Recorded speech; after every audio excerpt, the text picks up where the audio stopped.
Terdakwa kasus korupsi Martono divonis kurungan penjara selama 4 tahun 6 bulan dalam kasus suap proyek penunjukan langsung di lingkungan pemerintah Kota Semarang.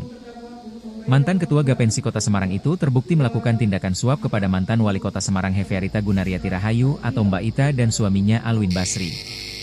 Vonis tersebut dibacakan oleh Ketua Majelis Hakim Gatot Sarwadi di ruangan Cakra Pengadilan Tipikor Semarang, Senin, 11 Agustus 2025. Hakim menyebut, terdakwa Martono terbukti melaksanakan tindakan atau sesuai dengan dakwaan dari JPU KPK sehingga divonis penjara 4 tahun 6 bulan.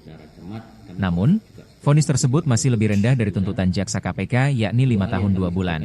Yang pertama terhadap putusan ini setelah kita diskusikan dengan tim, kami menyatakan menerima atas putusan tersebut. Yang kedua, permohonan kami, kalau toh memang posisi rekan jaksa penuntut umum juga bisa menerima atas putusan tersebut, kami mohon secepatnya untuk segera dilaksanakan eksekusi dan permohonan kami eksekusinya bisa dilaksanakan di rutan di LP Ketumpani Semarang. Demikian yang mulia. Terima kasih. Itu permintaan, itu pelaksanaannya. Terdakwa dan penasihat hukum, tapi dari kami untuk saat ini untuk menyatakan pikir-pikir karena tapi untuk kabari cepat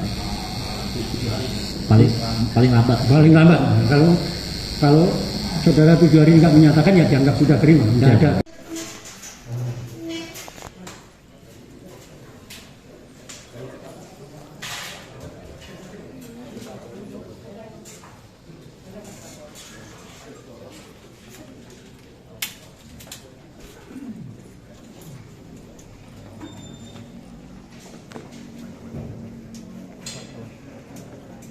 Apa Pak menerima?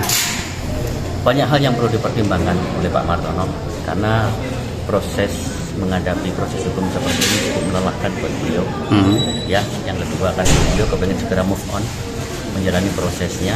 Kemudian apakah kemudian karena kan sekarang ini kan memang kita belum menerima salinan putusan dan apakah kemudian salinan putusan itu bisa kita download seperti yang disampaikan majelis hakim dalam min 1 hari atau 2 hari, kita juga belum tahu.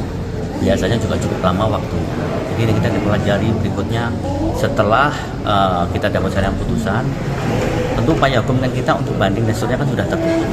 Ya, kita berharapnya nanti kalau ada sesuatu yang spesial ya kita akan pertimbangkan upaya hukum berikutnya. Tapi kita saat ini belum berpikir ke sana. Kita menerima putusan itu. Kan menerima apa karena tuntutan di bawah, vonis di bawah tuntutan? Dari pertimbangan majelis meskipun tadi dibacakan loncat-loncat dan mungkin teman-teman juga ngikutin kan samar-samar terdengar dan lain sebagainya, tetapi yang kita note itu adalah kaitan putusan itu 4 tahun 6 bulan diskusikan sama klien, dia mengatakan menerima, ya kita harus mengikuti. Oke. Ya. Itu ya. Masih Pak Heru?